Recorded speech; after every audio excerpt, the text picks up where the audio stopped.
আসসালামু আলাইকুম, সবাইকে স্বাগতম। কেমন আছেন সবাই আমার প্রিয় বন্ধুরা? আশা করছি সবাই ভালো আছেন। আলহামদুলিল্লাহ আমরা বেশ ভালো আছি। চলে আসলাম নতুন আরেকটা ভিডিও নিয়ে। এখন বাজে 12টা। দেখুন কি বৃষ্টি হচ্ছে, হঠাৎ করে বৃষ্টি নামলো আর বৃষ্টি অনেক জোরে হচ্ছে। আজকে বৃষ্টিটা অনেক জোরে হচ্ছে, মানে এত বৃষ্টি হয়েছে কি বলবো, এরকম বৃষ্টি আর হয় নাই। হয়েছে মানে অল্প স্বল্প, কিন্তু এমন মুষলধারে বৃষ্টি আর হয় নাই। দেখুন কি বৃষ্টি হচ্ছে।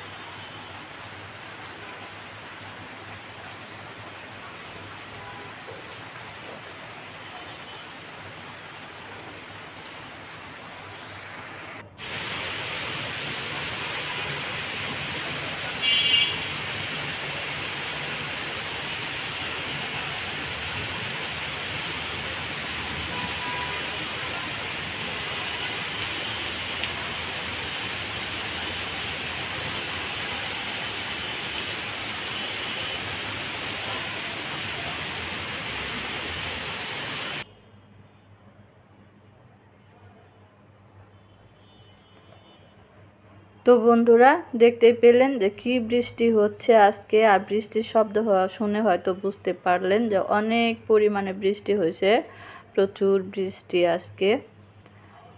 তো এই যে দেখতেই পাচ্ছেন এখনো বৃষ্টি পড়েই যাচ্ছে। তো ভালোই লাগলো, এত বৃষ্টি হওয়াতে খুব ভালো লাগলো দেখে।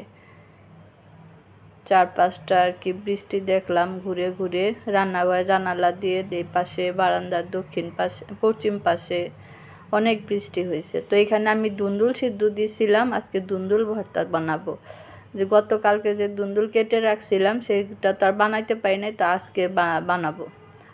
তো এখানে সিদ্ধ হয়ে গেছে, এখন আমি নামিয়ে নিচ্ছি একটা বাটিতে। দেখুন একদম পানি শুকিয়ে নিচ্ছি, ভর্তা বানাবো তো পানিটা একদম শুকিয়ে নিচ্ছি। পানি দেই না, কিন্তু এই দুন্দুলের পানিতেই সিদ্ধ করছি। দুন্দুল থেকে যে পানিটা উঠছে পানিতেই সিদ্ধ হয়ে গেছে। তো বন্ধুরা, আজকে দুন্দুল ভর্তা বানাবো।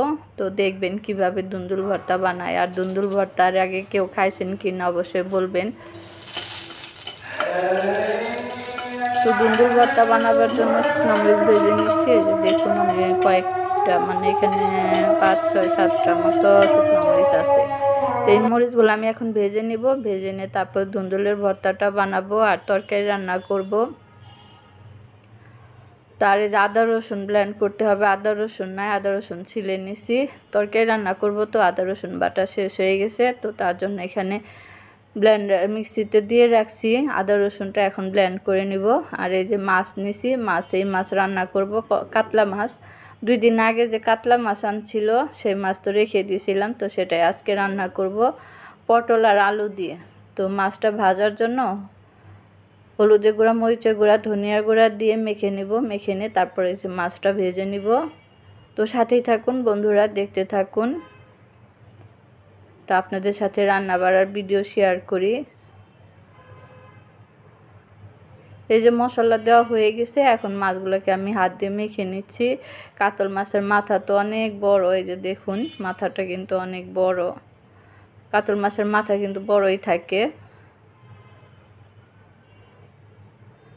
তো সবগুলা মাছই নিতে হয়েছে, 2 বেলা খাবো তো সবগুলা মাছই নিতে হয়েছে। 14 পিস মাছ হয়েছিল, 14 পিসই আমাদের লাগবে 2 বেলা। তো এখানে যে দেখুন সব মাছ নিয়ে নিয়েছি, মাখা হয়ে গেছে। এখন এই যে কড়াইতে তেল দিয়ে দিছি, তেলটা গরম হয়ে গেছে, এখন মাছ দিয়ে দিচ্ছি। এখন মাছগুলো দিয়ে আমি আস্তে আস্তে ভেজে নিব। আর এখন তো গ্যাস কম থাকে, অনেক সমস্যা গ্যাসের জন্য। আর কি বলবো, প্রতিদিনের একটা গ্যাসের জন্য রান্না বাড়া করতে আর কি অনেক দেরি হয়ে যায়। আর আমাদের যেহেতু রাইস কুকার নাই, তারপরে হচ্ছে ওটা কি ইলেকট্রিক চুলা নাই, সেজন্য আমাদের আর ওই গ্যাসের অপেক্ষায় থাকতে হয়। গ্যাস যখন আসে তখন রান্না করতে হয়।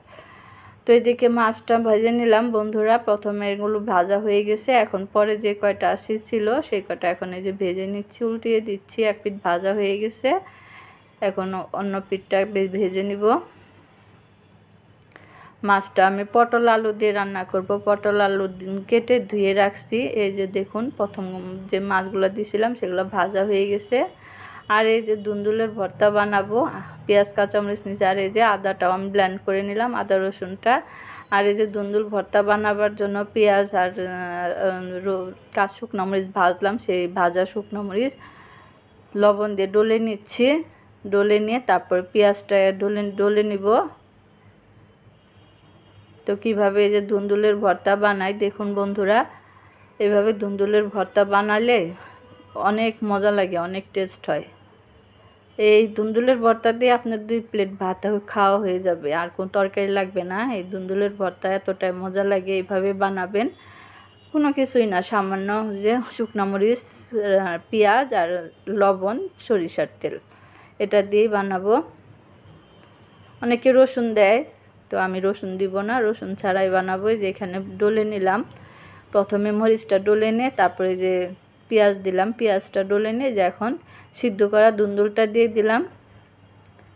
এখন এই যে পেঁয়াজ আর মরিচের সাথে দুন্দুলটা আমি এই যে হাত দিয়ে ডলে নিচ্ছি। দেখুন দুন্দুলটা কিন্তু অনেক সুন্দর সিদ্ধ হয়ে গেছে, তাই হাত দিয়ে ডলা দিলে একদম মিহি হয়ে যাবে, দেখতেই পাচ্ছেন। আমি তো সিলে নিছি, অনেকে সিলে নেয় না, ওই উপরের যে ইয়াটা ওইটা আর কি এক্সট্রে নেয়, তারপর পুরোটা সিলে না। আমি তো সিলে নিছি, সেজন্য কিন্তু আরও মিহি হয়ে গেছে। তো ভর্তাটা কিন্তু প্রায় হয়ে গেছে, সরিষার তেল দিয়ে দিলাম। এখন এই যে আবারও সরিষার তেল দেওয়ার পরে আবারও হাত দিয়ে মেখে নিচ্ছি, মানে ডলে নিচ্ছি। ভর্তাটা তো ডলেই করতে হয়, হাত দিয়ে চটকে চটকে। এই যে দেখুন, এভাবে ভর্তা বানালে খেতে কিন্তু দারুণ লাগে। তো আমার ভর্তাটা কিন্তু হয়ে গেছে, দেখুন কত সুন্দর হয়েছে দুন্দুলের ভর্তা। যারা ঝাল খান তারা কিন্তু এইভাবে বানিয়ে খাবেন, আর যারা ঝাল কম খান তারা একটু মরিচের পরিমাণটা কমিয়ে দিবেন। তো আমি একটু ঝাল খাইতে পছন্দ করি, সেই জন্য এই যে মরিচটা আমার বেশি দেওয়া হয়েছে। তো এই যে ভর্তা হয়ে গেছে, দেখুন কত সুন্দর ভর্তা হয়েছে দুন্দুলের ভর্তা। এইভাবে বানিয়ে খাবেন বন্ধুরা, অনেক মজা লাগে। তো দুন্দুলের ভর্তা বানিয়ে রাখলাম, এখন আমি তরকারিটা রান্না করব। তরকারিটা রান্না করার জন্য যে হাঁড়িতে তেল দিয়ে দিছি, তেল দেওয়া গরম হওয়ার পরে পেঁয়াজ আর কাঁচামরিচটা দিয়ে দিলাম, কুচি করে কেটে রাখা কাঁচামরিচ আর পেঁয়াজ আর ফালি করা কাঁচামরিচ দিয়ে দিলাম। এখন এটাকে আমি একটু হালকা নেড়ে চেড়ে ভেজে নিব।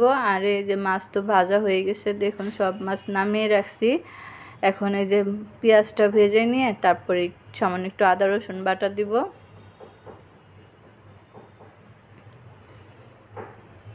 তো বন্ধুরা এই যে পেঁয়াজটা ভেজে আমি মশলা দিয়ে দিছিলাম, হলুদের গুঁড়া, মরিচের গুঁড়া, ধনিয়ার গুঁড়া, আদা রসুন বাটা কষিয়ে, সব কিছু কষিয়ে যে পানি দিয়ে দিলাম। পানিটা দিয়ে এখন লবণ দিয়ে দিলাম স্বাদ মতো।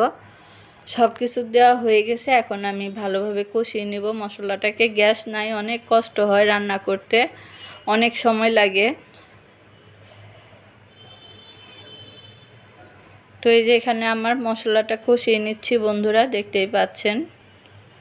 তো কোনো রকম একটু কষালাম, ওরকম ভালোভাবে কষানো যায় না, আগুনের জন্য আগুন নাই। তো এই যে পটল আর আলুটা দিয়ে দিলাম, দিয়ে এখন নেড়ে চেড়ে ঢেকে দিব।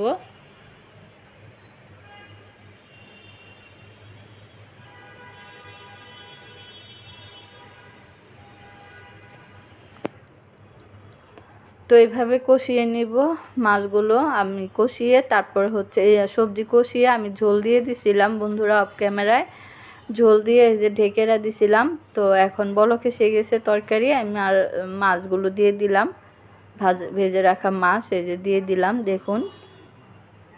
আর তরকারির কালারটাও কিন্তু অনেক সুন্দর হয়েছে। এই যে মাথাটা, কাতল মাছের মাথাটা শেষে দিয়ে দিলাম। এখন একটু নাড়াচাড়া করে ঢেকে দিব, ঢেকে দিয়ে রান্না করে নিব। ঝোলটা একটু কমে আসলে তারপরে একটু জিরার গুঁড়া দিব, দিয়ে নামিয়ে নিব। তো আজকে আপনাদের ভালোভাবে ভিডিও করতে পারি না, দেখাতে পারি না, কারণ গ্যাসের কারণে আমাদের রান্না বাড়া ঠিকঠাক না নাই। কখন রান্না করি কখন খাই সেটা ভালোভাবে দেখাতে পারি না। তো আমার ভিডিওটা তেমন একটা ভালো হচ্ছে না।